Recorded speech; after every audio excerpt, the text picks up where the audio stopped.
शादी के कुछ दिन बाद एक बहू से पूछा गया कि तुम अपने सास ससुर को माता पिता क्यों नहीं मानती।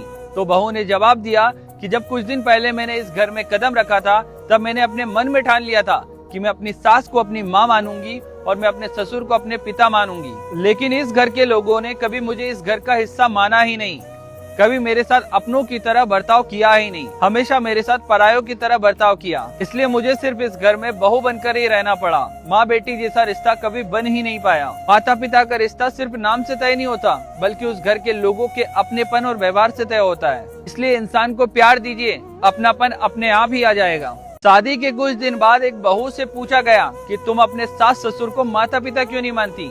तो बहू ने जवाब दिया कि जब कुछ दिन पहले मैंने इस घर में कदम रखा था तब मैंने अपने मन में ठान लिया था कि मैं अपनी सास को अपनी माँ मानूंगी और मैं अपने ससुर को अपने पिता मानूंगी। लेकिन इस घर के लोगों ने कभी मुझे इस घर का हिस्सा माना ही नहीं, कभी मेरे साथ अपनों की तरह बर्ताव किया ही नहीं, हमेशा मेरे साथ परायों की तरह बर्ताव किया। इसलिए मुझे सिर्फ इस घर में बहू बनकर ही रहना पड़ा। माँ बेटी जैसा रिश्ता कभी बन ही नहीं पाया। माता पिता का रिश्ता सिर्फ नाम से तय नहीं होता, बल्कि उस घर के लोगों के अपनेपन और व्यवहार से तय होता है। इसलिए इंसान को प्यार दीजिए, अपनापन अपने आप ही आ जाएगा।